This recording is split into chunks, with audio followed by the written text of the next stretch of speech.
सबसे पहले सवाल सुशील दुबे आपसे है। सुशील दुबे सर आपसे है। सर आज महाधिवेशन क्या हुआ सर?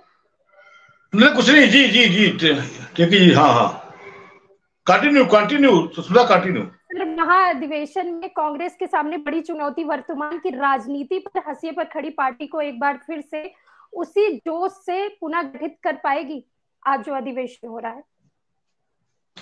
पहले तो सुष्मिता, देश के मूर्धन्य और धाकड़ पत्रकार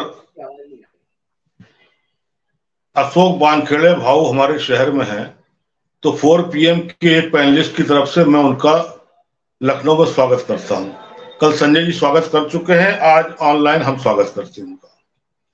और लखनऊ आए हैं तो निश्चित रूप से आने वाले समय में 4 PM को कई अच्छी घटनाएं सुनने को और वो करने को मिलेंगी, डिबेट करने को। तो इनका स्वागत है अशोक जी का लखनऊ में।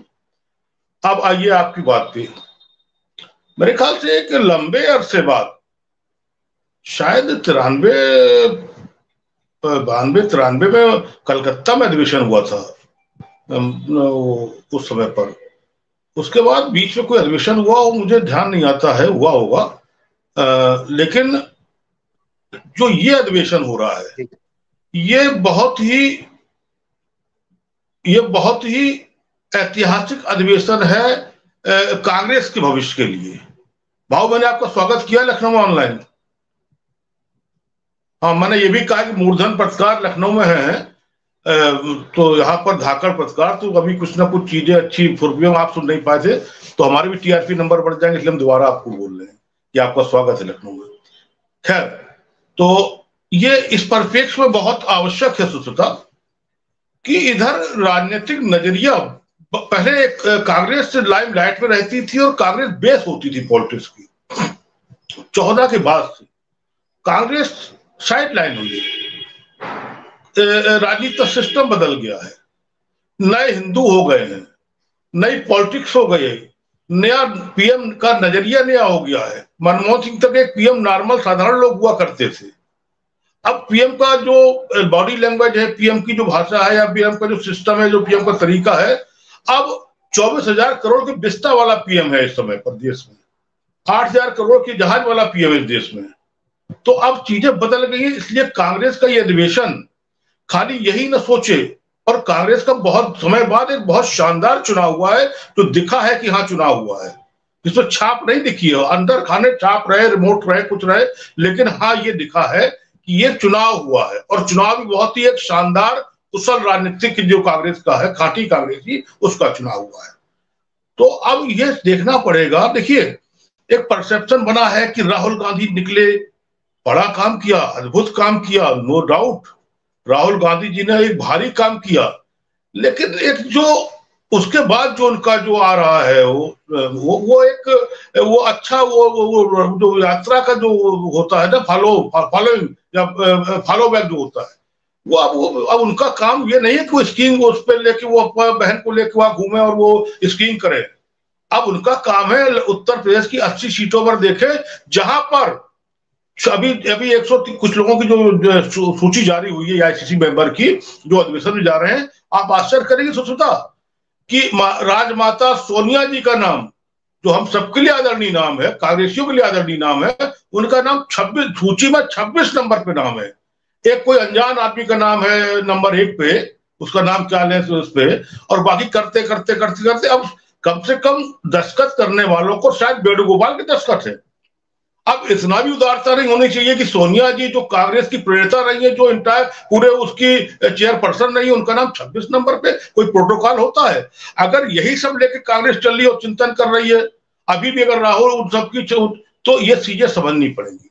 मैं ये मान के चल रहा हूं कि देखिए, सत्ता मोहब्बत जोड़ो, नफरत छोड़ो, मोहब्बत जोड़ो, वो उनकी एक जिद थी, उन्होंने पूरी कर ली। कई हजार करोड़ खर्च करके बीजेपी ने पप्पू बनाया, कई हजार करोड़ से 1 करोड़ ऊपर करके इन्होंने अपने आप को राहुल बना लिया। अब दाढ़ी तमाम चीजें हैं, जो पत्रकार जगत के बड़े मूर्धन्य लोग यहाँ बैठे हैं। तो उत्तर प्रदेश की 80 सीटें हैं, अगर उस पर चिंतन नहीं करेंगे, उस पर मोहब्बत नफरत नहीं जोड़ेंगे, तो कुछ बनने बिगड़ने वाला नहीं है। ये कई चिंतन कर चुके हैं, कई चिंतन के बाद क्या क्या चिंतन हुए, उत्तर प्रदेश में क्या चिंतन किया गया, एक सीट पे आके खड़े हो गए।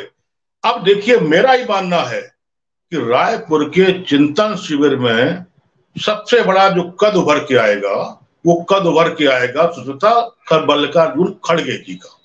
प्रस्ताव पास होगा, फुल फ्लैश ताजपोशी होगी, उसके बाद कांग्रेस वर्किंग कमेटी का, अब ये देखते हैं कि राहुल जी की जिद है कि चुनाव हो। अब चुनाव होते हैं या म्यूचुअल हो जाता है, चलिए म्यूचुअल हो जाता है तब भी कोई दिक्कत नहीं है, शो ये किया जाएगा चुनाव हुए। लेकिन खुले अधिवेशन में जब सीडब्ल्यूसी बन जाएगी और चुनाव हो जाएंगे और खड़गे जी को पूरा प्रस्ताव पास करके और तमाम प्रस्ताव पास होंगे।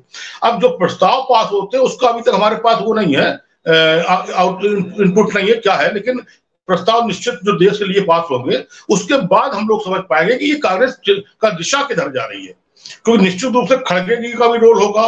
और मैं एक बात इस मंच से खुला कह देता हूं आज कि इस अधिवेशन की समाप्ति के बाद मल्लिकार्जुन खड़गे जी कांग्रेस की और देश की राजनीति में बहुत बड़े कद लेके निकलेंगे और आने वाला 24 चुनाव जो होगा वो कांग्रेस और खड़गे जी के आसपास घूमेगा। क्योंकि उससे पहले खड़गे जी को, जो मेरी सूत्रों खबर है, हो सकता है कि अशोक जी के पास तो 100% इनपुट होगा, वानखेड़े जी के पास, सबके ही पास होगा। मेरी जो खबर है, प्रभारी सारे इंटायर प्रभारी बदले जाएंगे, सारे प्रभारी बदले जाएंगे। तमाम लपोगी किस्म के जो महासचिव हैं, जो और झंडा बरदार हैं और जो मसनबदार हैं, उन सबकी मसनबदारियां, गद्दियां हमें लगता है हिलती डुलती दिखेंगी इसके बाद, क्योंकि खड़गे जी फिर डिसीजन मेकर हो जाएंगे।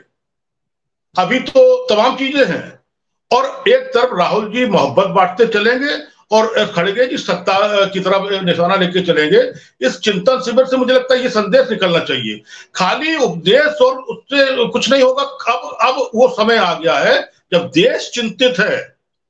अब देश इस बात से बहुत चिंतित है कि एकदम से एक आदमी नंबर 2 वर्ल्ड का हो जाता है और हफ्ते भर में वो आदमी 23 नंबर पे आता है, तो ये स्टेबिलिटी कहाँ है? या तो वो गलत था या ये गलत है, या तो नंबर 1 पे पहुंचना गलत था, नंबर 2 पे लगभग 1 पे पहुंच गए थे, या नंबर 26 पे आना गलत है। ये तय करना होगा कांग्रेस को, इस पर चिंतन करना होगा कि एकदम से ऐसा क्या हो गया। पीएम ने किया, डीएम ने किया, सीएम ने किया, जनता ने किया, वानखेड़े जी ने किया, आनंद वर्धन जी ने किया, धनंजय जी ने किया, मीनू जी ने किया। किसने ये किया कि एक आदमी 2 महीने देखते देखते 3 साल में नंबर 2 वर्ल्ड का, और एक आदमी देखते देखते अब हिंडनबर्ग पैदा हुआ, ग्लोबल पॉलिटिक्स से पैदा हुआ। तो ये सब चीजों पर निगाह रखनी पड़ेगी और ये बताना पड़ेगा लाइन लेंथ क्या है। देखिए, अब हमारा समय मैं देख रहा हूं हो रहा है, लाइन लेंथ बताना पड़ेगा कि ये बहुत महत्वपूर्ण है आने वाले लोकतंत्र के लिए और आने वाले देश की राजनीति के लिए। ये चिंतन शिविर बहुत महत्वपूर्ण है। बाकी रोशनी के लिए हमारे सीनियर बैठे हैं। बहुत बहुत धन्यवाद।